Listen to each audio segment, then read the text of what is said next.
Welcome, everyone. I am Leroy Truth for Leroy Truth Investigations.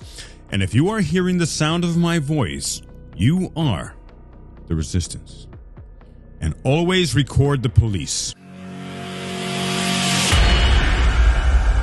We will together create police reform and make America free again. Now, today's story, an incredibly critical and important one for you, your families, the generations to come, and our nation. Traffic stops have become so predatory and overreaching, and traffic stops are the gateway DRUG, and I spell that because of this place you are witnessing this on, seeing this on. It has become the gateway DRUG to authoritarianism and our police state that we have in the United States of America. I'm going to share with you a very heartfelt letter, aka email, that I got from a gentleman from Washington State. And his name is Ken Holthouse from the great state of Washington. And he seems like a good man, a solid man, a salt of the earth man who cares about his country and his family and making sure that freedoms are preserved for his daughters and his children and generations to come. Now, number one, ladies and gentlemen, and I want you to either share if you agree or share if you disagree. I want to hear all your perspectives. I'm not going to censor anyone if you disagree with me. Driving, the government says, is a privilege and not a right. Driving is a privilege and not a right, says the government. How the hell did that happen? How the hell do we allow them to get away with that? Because, of course, government can say whatever they want, but we outnumber them. They're a fraction of us. That is such a crock of absolute BS. Driving is a privilege, not a right. For the history of mankind, we had something called horses. What if government said driving or riding a horse is a privilege, not a right? We're going to tax the horse. We're going to license the horse. We're going to license you. We're going to give you forced insurance. We're going to have all kinds of laws that if we even think you're breaking them or may break them, it's going to give us the probable cause or reasonable suspicion that we need to pull you over and then start exploring, see what we can catch you on.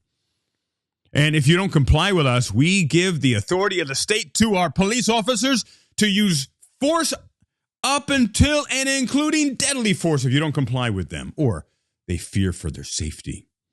How did this all come about? Because we allowed this mantra of driving is a privilege, not a right. We accepted it. I grew up with that. I was taught that since I was a child, and I used to say that for decades. Oh, yes, driving is a privilege, not a right. Where does that come from? Oh, I don't know. Driving is a privilege, not a right. Well, why? Why do you say that? I don't know.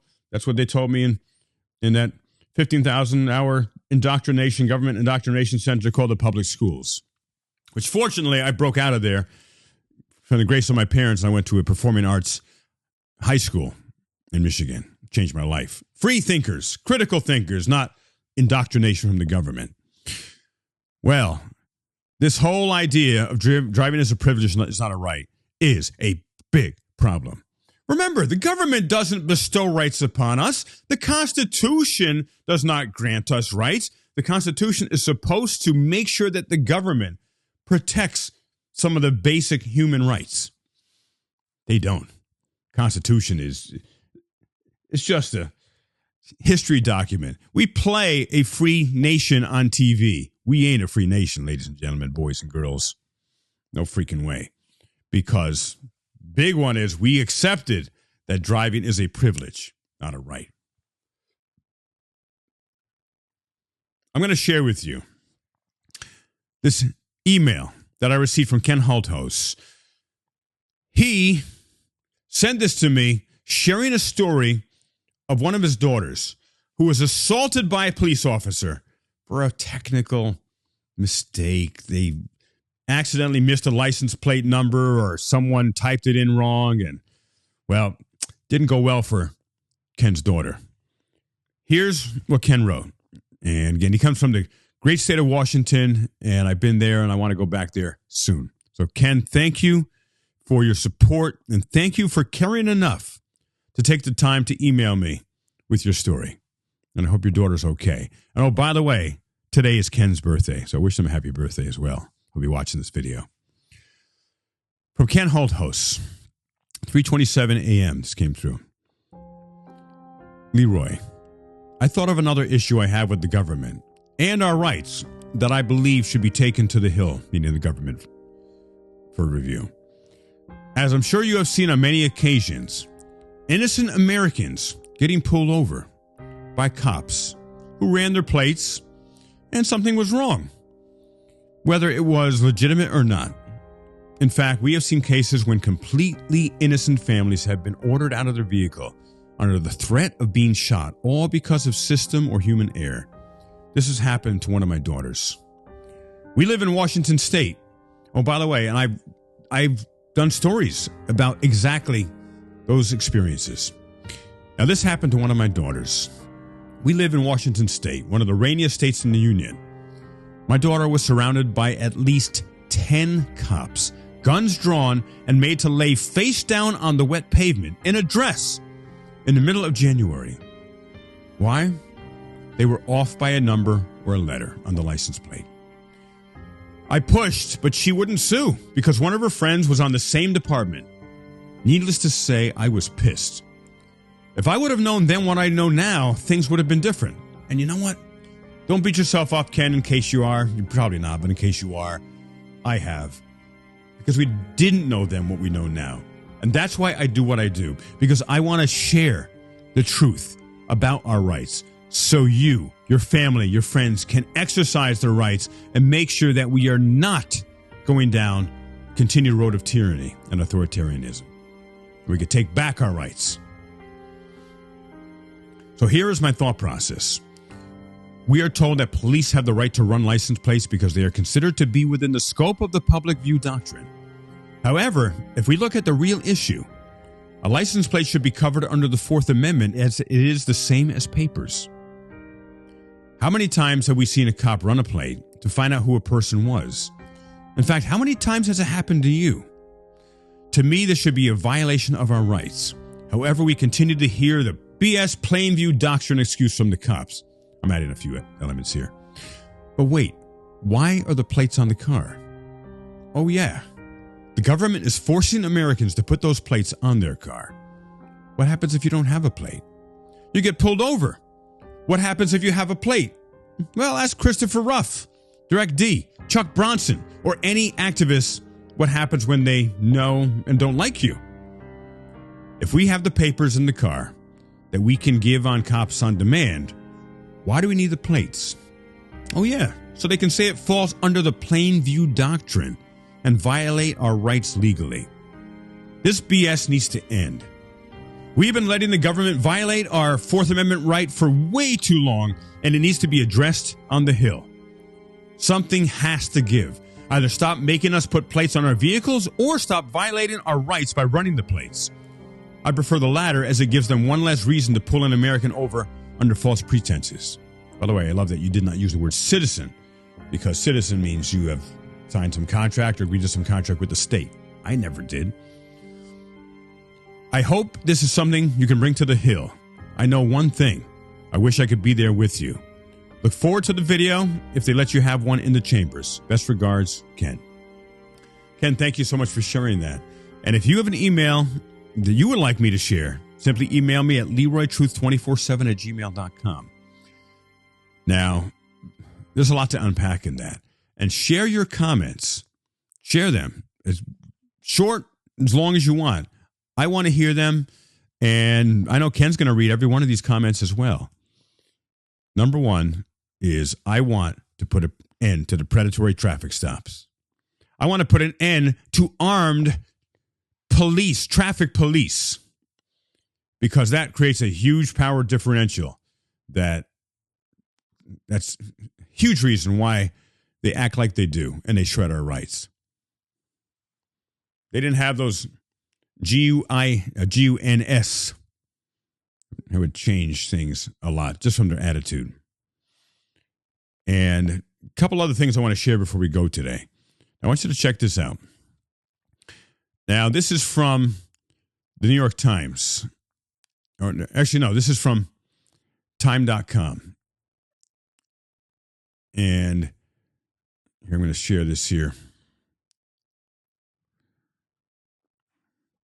This is from time.com.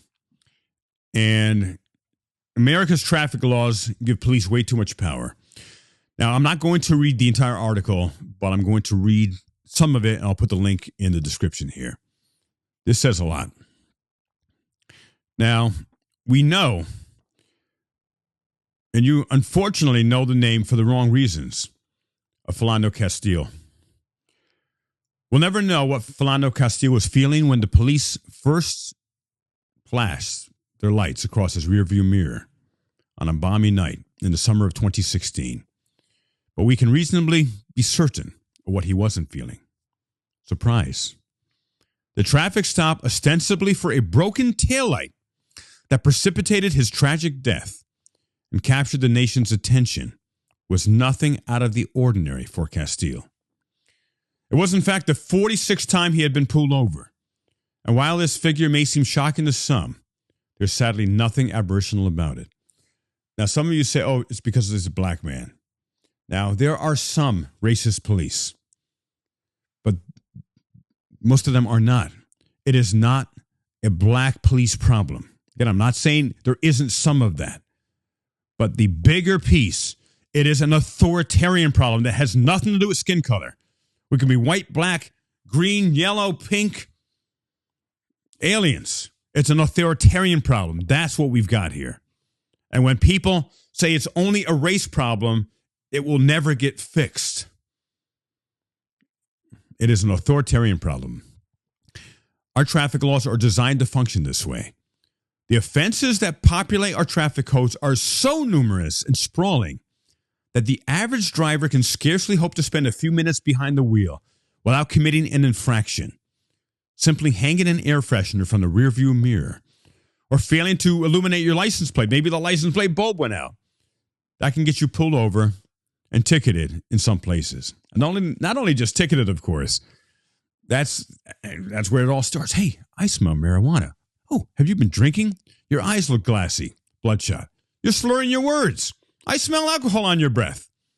Goes downhill from there. Continuing. It's only a matter of time before any driver falls prey to the minefield of traffic infractions that awaits them every time they fire up the engine. As a practical matter, this gives police nearly unbounded discretion to pull over any driver anytime they choose. And one way that they put this discretion to use is by engaging in what's known as pretextual traffic stops. These are when police have a hunch that a driver has committed a crime, or perhaps the driver just looks suspicious. This is where their psychic powers, and they've had, of course, in the police academy, hours and hours and years of psychic training so that they can use their psychic intuition to determine crime, or like from the Minority Report movie, pre-crime, as their right to pull us over. These are when police, of course, have a hunch, to repeat this, that a driver has committed a crime, or perhaps the driver just looks suspicious, but not enough evidence to stop and interrogate them about it. So instead, police just pull the driver over for a petty traffic offense. And of course, a lot of the time, they just make stuff up. And, oh, you didn't have your seatbelt on. Well, when you do. Or you didn't use your blinker. Oh, you crossed the yellow line. The list goes on and on. You cut that guy off. You were swerving. They make anything up, and they get away with it. That ends today.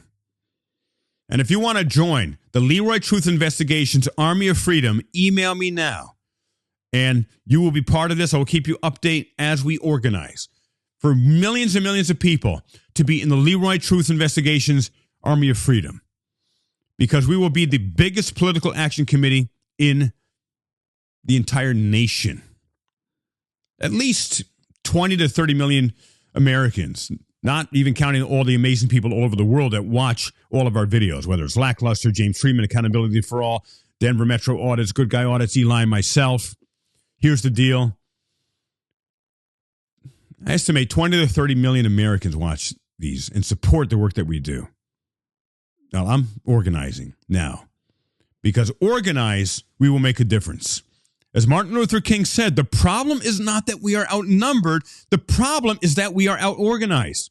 And that's why the government and the police get away with everything they do. We complain about it. We even comment on it in videos, but that's certainly important, but it's not enough to create systemic, lifelong, generational change. Continuing. So email me, LeroyTruth247@gmail.com, and I'll tell you next steps of how to become part of the Leroy Truth Investigations Army of Freedom.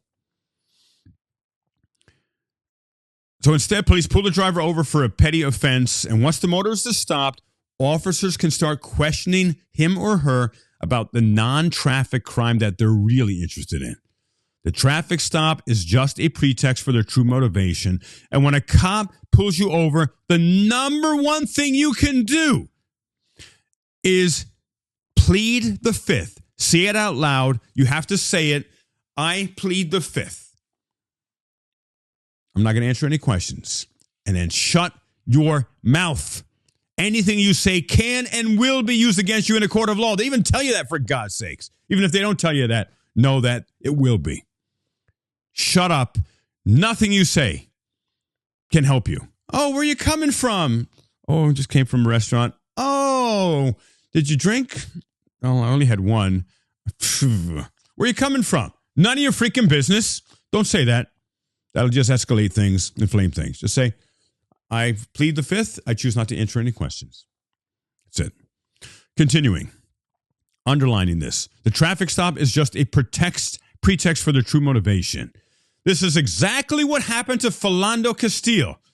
As dispatch audio recordings would later reveal, the officer believed that Castile's wide-set nose fit the description of someone who had committed a robbery. The officer, as the world would later discover, was mistaken.